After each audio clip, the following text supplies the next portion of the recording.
ไม่สูงค่ะเมื่อได้เป็นวันที่28เดือนธันวาคมที่4ปี2026ในตอนในข่าวสายหมอขอมีข่าว3ตอนเดี๋ยวมาเปิ้นเผาค่ะออนตั้งเปิ้นได้ก่อเฮาค่ะมาถ่อมด้วยข่าวโหนค่ะโกนเหตุการณ์เจ้าไทยแลแข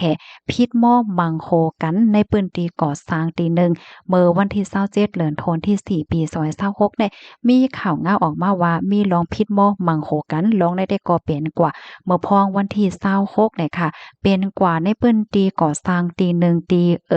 มาบค่ะเจเวงนิคมพัฒนาเจตอนระยองเมืองไทยค่ะไล่ฮู้ว่าตั้ง2ฝ่ายในค่ะนะนับอ่านโหสิมันค่ะไล่พิษมอเสียก็มังโคกันซัมปอเป็นลุงหลงไว้เฮ็ดจังไหนเขาเนาะไล่ฮู้ว่าตั้ง2ฝ่ายในค่ะนะมีปัญหาปฏิคัดกันมากเฮิงค่ะอันเป็นอ้อยก็อ้อยเซกดเหตุการณ์โฮมกันว่าสังว่าจังไหนๆก็เข้าใจเข้าแขเข้าจอย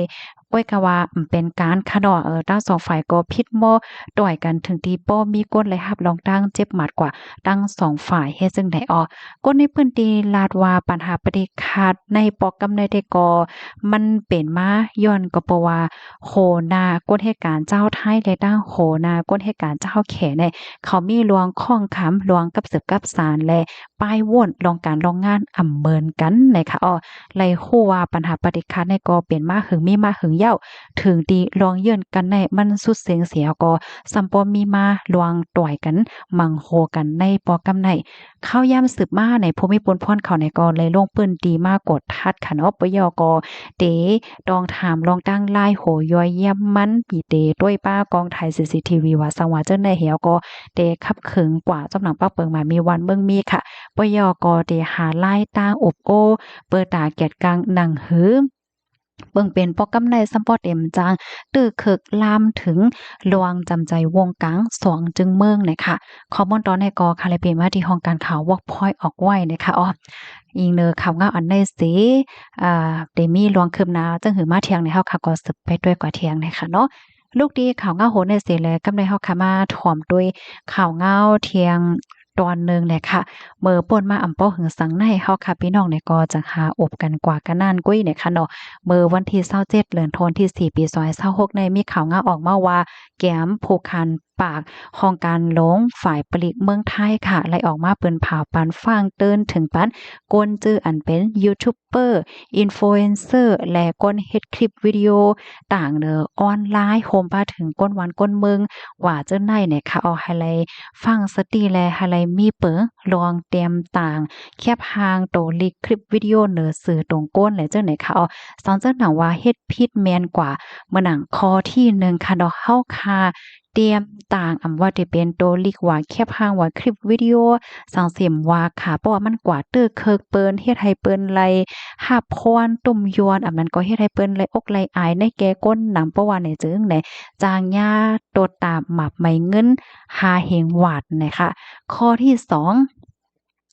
ลวงเอาคลิปวิดีโอแคบหางข้อมูลอันอำจืออำใจเสียวก็มาต่างเปิดตาให้มีคนต้วยนำไหลยอดวิวนำลวงต่างคลิปวิดีโออันเป็นอันอำจืออำใจค่ะเนาะมันอำใจเป็นเตะมันจังว่าเอาเอไอเฮ็ด5ไหลจังเนี่ยถึงที่เฮ็ดให้ก้นตั้งนำหันเหย้าก็ยุ่มแตะตกอกตกใจโกแฮว่าจังได๋จางยาตัวตามควักถึง5ปีหมาบไหมเงินถึง100,000 วาทอำนั้นก็ตั้งย่าตามคอกและตามหมาบไหมเงินเลยค่ะเพราะว่าเฮาคำว่าด้วยข้อที่2ในพี่น้องค่ะจองฟังหันแม่นก่อมขวาค่ะนะมังป้อมังเลยเฮาค่ะเดหันแม่นค่ะเนาะตัวอย่างมันแผ่นดินไหวแหน่แม่นอยู่แผ่นดินไหวที่นั่นที่นั่นแหน่ก้อยกะว่ามันก็จือเลยว่าลีโกลีกาข้าวแห้งตานที่อันเขามาต่างให้เนี่ยมังก็ในเอาคลิปวิดีโอที่ไหลมาก่อมขวาเอาเอไอเฮ็ดหาหังหอมขวามันลีโกลีกาแห้งน่ะอาล่าเฮ็ดจังเนี่ยเนาะ ว่าได้เป็นเพศแผ่นดินไหว5เพศน้ำท่วม5เพศปางตึก5สัง5ไหลเจ้าในเนี่ยค่ะนะปยก็มาเจอก็เอาหยังมาต่างก่อมโฮกก้อยกำจือลองเตมันไหลเจ้าเนี่ยเนาะก็สืบในกว่าก็ให้ละอ่อนกันฟังเนี่ยค่ะปอว่าเฮาค่ะไลต่างแม่นกว่าย่าไหนบ่เปิ้นทันยาก็จางยาตัวตามติจึงหนังอันว่ามานั่นยาวเนี่ยค่ะกำในมาเทียงข้อที่3ให้กึดลองกำเทียมปันแห้งก้นเจอดีอันว่วนเตรียมต่างคลิปวิดีโอแคบหางว่า ตีอัน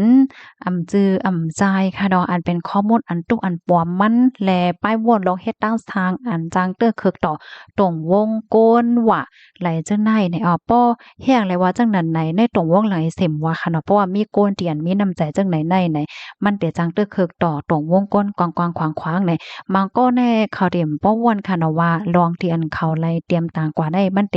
ตื้อคือผู้ไหลไผพวงในเขาก็วนว่าใครต่างว่าสังว่าเฮ็ดจังไหนกุ้ยเนี่ยค่ะกำนั้นแลให้ไลอ่อนกันกึดลองกำเทียมปันแห้งก้นตีอันมีลองเฮ็ดตั้งสร้างค่อยส่วนให้ตรงวงก้นมีลองแตกจัดกันลองแตกแยกแลอันปันพรหลีในตรงวงก้นนั่นเฮ็ดไหนคะย่อก็เที่ยงค่ะลื่นสุดค่ะเนาะตั้งฝ่ายภูมิพลพรเขาในก็ป่องเลี้ยงย้อนตั้งหัวมือถึงก้นวันก้นเมืองว่าสั่งว่าพี่น้องก้นวันก้นเมืองคบทบหันแมนผู้ไลภัยเสมว่าที่อันไลใจสร้างคอนเทนต์เตรียมต่างข้อมูลตีอันปันลองตั้งเลิศใหม่ในตรงวงก้นนั้นก็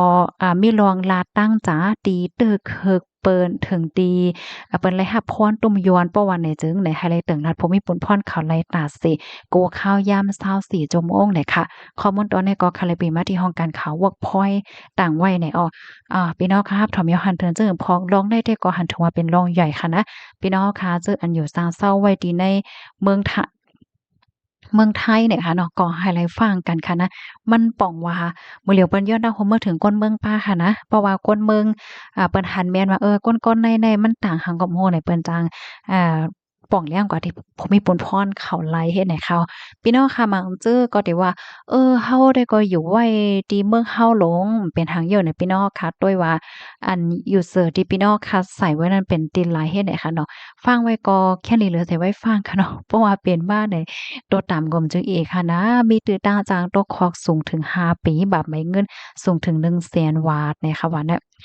ค่ะลูกดีข่าวง่าโหในเสและกำในเฮาค่ะมาถ่อมด้วยข่าวง่าวดีเวงเกียงใหม่ค่ะในก็มีกวนก้อนหนึ่งค่ะเนาะปั่นอ้อยก็ยิ้มโลดในว่าเนี่ยเมื่อวันที่26วันที่26เดือนธันวาคมที่4ปี2026กินข้าวยามกลางคืน9:30 นค่ะภูมิพลพรโฮงปริศาลาพีและตั้งฝ่ายจอยเทียมเพเขาและเขากดทัดตีอันเป็นเพกึ่งกลางตีหนึ่งในปื้นตีเจเวสาราพีเจตอนเก้งใหม่นะคะก็โฮบทบหันโลดเคิงหน่อผายากกันมีก้นไหลหับตั้งเจ็บกว่า2 ก่อค่ะตั้งฝ่ายภูมิพลพรก็เลยเอาตัวเขาส่งกว่าดีโคงยาในกำแน่เลยต้องเลยถามเสเลยฮู้ว่าก้นก็อันเฮ็ดแน่ยิ้มโลดอ้อยก็มาดีเสียงล้านลาบเนอซาค่ะเนาะปยก็ขี่โลดมาเสเอาก้าในมัดตัดนาเปิ้นเฮถึงที่ป้อพากันให้เป็นเพศกึ่งกลางในปอกำในค่ะสืบนั่นไหนก็เอากักซ้อในกว่าแหมงอ้อยก็ขึ้นเหี่ยวก็ปลายกว่าจังไหนนี่ลื่นสูดในภูมิพลพรเขาก็เลยยืดเอารถนั้นไว้เสไปดอกบ่ถึงก้นก็อันเฮ็ดนั่นเตมาโอบโอเหี่ยวก็มาเอาปนพรกว่าจำหนังหมายมีในทางฝ่ายภูมิพลพรเขาก็ปั่นฟ้างตื่นถึงปันก้นวันก้นเมืองค่ะเนาะลวงตีอันเอารถเคิงเมียงเปิ้นยืมอันว่าในมันจะได้ว่าปันยืมเหี่ยวก็เหี่ยวให้ไหนเพราะว่าเขาเอากว่าพาเปิ้น5สัง5ในเพราะว่าคำเอาปนพรไหนอันเป็นเจ้ารถเจ้ากานั้นยาวขาแต่ไล่เอาปนพรเต็มๆเลยค่ะอันนี้ก็เป็นรองที่หลีฟังได้ขนาดพี่น้องเฮาค่ะจำหนังปักเปิงใหม่มีไว้ยาวในเพราะว่าเอารถเคิงกว่าผ่าเปิ้นแจ้มนี่ก็เลยแตกกว่าผ่าถึงตีขาเปิ้นได้เลยปุดกว่า5สัง5เปิ้นเหตุการณ์ไร5เหลือน10เหลือน1 ปีในก้นที่อันผ่านั้นติแล้วปนพรเปิ้นนะกำในเพราะว่าก้นก่อนมายิ้มลดความเอาปนพรเนี่ยก็เจ้าโลดนั่นน่ะติแล้วปนพรย้อนว่ามันจังปลายค่ะลูกหมายโลดเคิงนั้นเจ้าว่าคืออยู่ไว้ติแลเปิ้นคู่หมดค่ะอันนี้ก็เป็นรองที่หลีฟังในขณะพี่น้องค่ะ ข้อมูลตอนในคาลิเปมาที่ห้องการข่าวเกี้ยงใหม่ออกไว้ค่ะยินจมูกก็ที่ฮับถอมปันแห้งค่ะย่นให้อยู่เลยกินหวานในรอดเพศกันค่ะไม่ทรงค่ะ